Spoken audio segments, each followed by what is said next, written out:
banenga musanyusa okundaba. Amanya gange batta Ebya Mulondo Eva wa Rema Namakula. Bane tweyanza nnyo tweyanzeege. Mwebala okulaga Rema omukwano. Guno omukwano nasembayo gulaba lwe ina maisho. Nendaba media yonna nempunga nengamba mukama. Kati nzizemu okulaba era olwaleero tweyanza nnyo tweyanzeege. Saagala kwogera nnyo bingi, saagala bariisaayo. Buli omu kiti kye musumba nkwagala nnyo tweyanza nnyo tweyanzeege. Daya mwena. Manager ndi bubi tibandise kukola ki introducinga mchala. Ono mchala nze muyita Miss World. She's my queen. Aminat Malo Muterezako ayina akacamye nga sinaba mu introducinga. Very Eve. Mukwana akayina. Oh. Here. Thank you. Olaba manager beda tukalaba.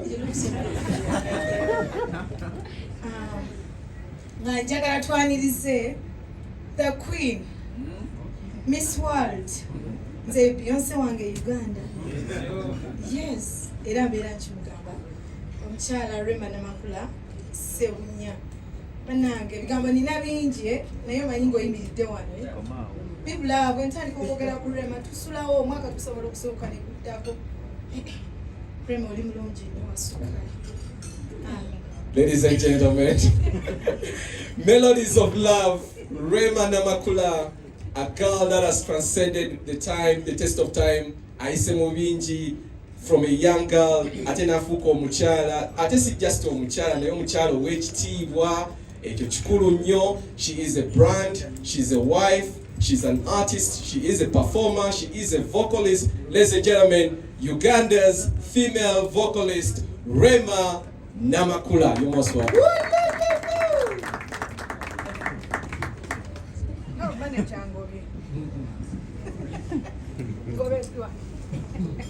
Thank you, Namulondo. Okay, you're welcome, my diva.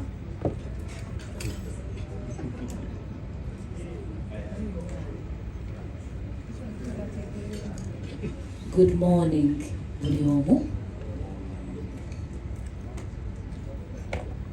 Ngenda kwogera ntabika muko. Oluzungu bw'olwetegekera lubula. Olunajjira. Nsooka okwebaza Katonda ampadde akakisa kano.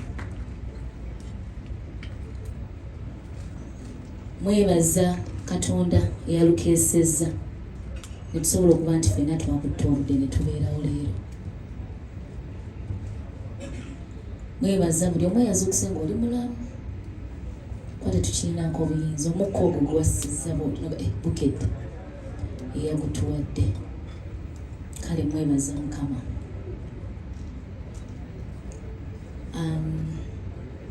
Abamawulire mwenna abali wano. Mwenna buli omu kyakola, abakola ku TV, aba YouTubers, bloggers,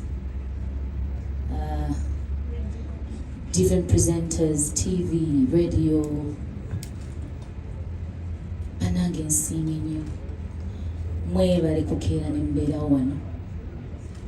Usually nsanga kugundi eyo complaint eyo nti Rema bwe tuba tukwetaaga mu interviews tolabika.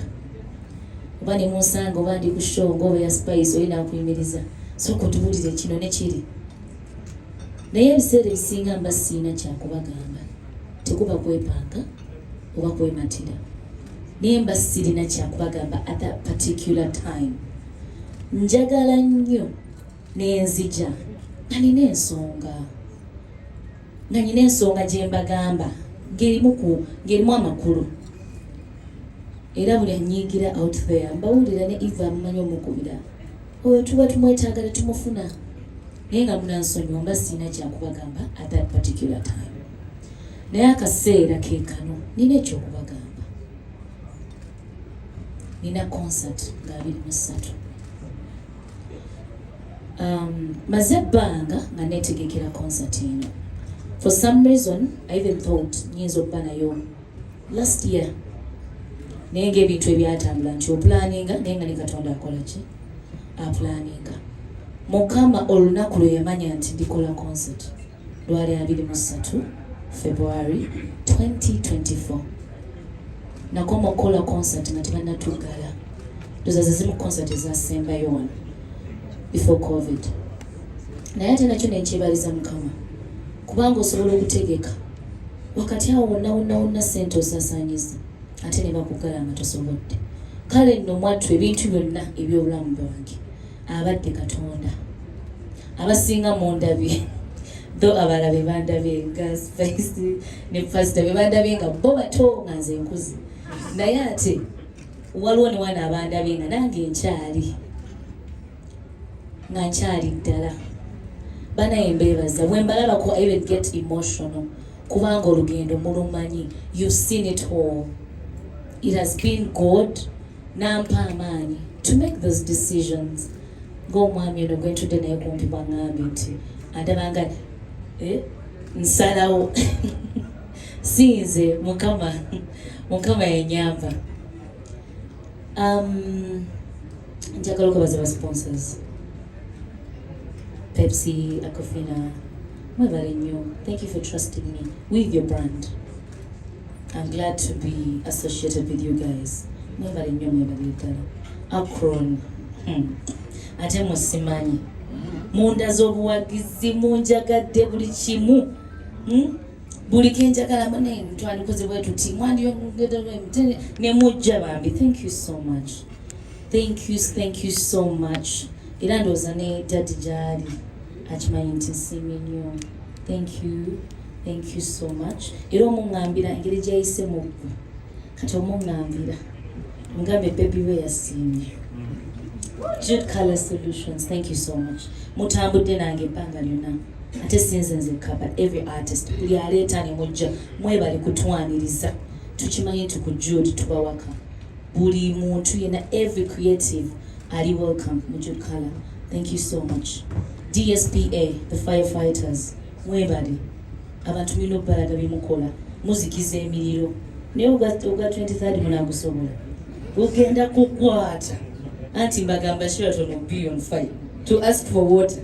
Loza mujene bimotoka ebyo by'amazzi munatuyamba. Thank you. Nation Media, Next Media, bannange muli bangi nno naye nyinza obutabamenya omukuomu naye nze nsiimye nnyo Capital. Bannange mwebale. You've been with me from the word go. Kuva eri goyimba nange mubwagala mumpa airplate kasita mutukwatako mutuweera ddala amaanyi. Thank you so much. Zonna radio eziri wano, TV eziri wano, menyani ndekaani Salongo nagenda ozinzijukiza along the way. Naye nga eno si just concert. I take it as a journey. Waliwo yangambye wandikuziza 10 years jiba 10. Toyogerako mingi nange 10 wandikuziza wankifudde 10 years of Rema. Naye kitwala nti nkyalinayo chance eyeyongera mu maaso tujja kifuula mu maaso abo batukigeza ati naye nga tukizimbidde ebbanga. Njagala mumanye bibadde nkola. Besides music, I want this concert to be an opportunity mumanye ng'omuntu because abasinga mumanyi nga Rema. But I want you to get to know me deeper. Kweno concert nina bingi okwanveilinga on that day. Era nga mbasaba abafaani bange abalungi abanjagadde kuviira ddala eri gye natandikira. First concert yange gye nakola nyinza okuba nayina ekinene nyimbanga oba zaali 3 zaali 6 netwewulayo ne kuzaabula ne tuyimbayo kano ne tuyimbayo akooli kayimba tuyise mu bingi naye nga mbeebaza. Natuulawo ku Equatorial Parking nga nze nankankana olunaku olwo kwaliko n'omuyimbi omulala nga wamaanyi ningamba nze Namakula nzaani naye bannange bafumanyizi bange munda z'omukwano mumbeereddewo. You've loved me unconditionally. Nze mbala mubeereyo osanga oli nga akwagala ng'olukulaba bambi n'akaba n'amaziga. Bannange nsiima mwebale nnyo mwebalire ddala mwebale kunjagala Rema. mwebale kumbeererawo. Thank you so much. Those are now artists abazze wano. Then mwebale gulatable. Mwebale kumbeerera, mwebale kunjagala. Thank you so much. Pastor wange omulungi, munanga weebale. Nkomodi tuzanye ludo. Thank you, Aziz, my producer. Tobala bulo chimanji tuliko. Thank you so much. Mickey, thank you. Thank you so much. Mwebale kubeerawo.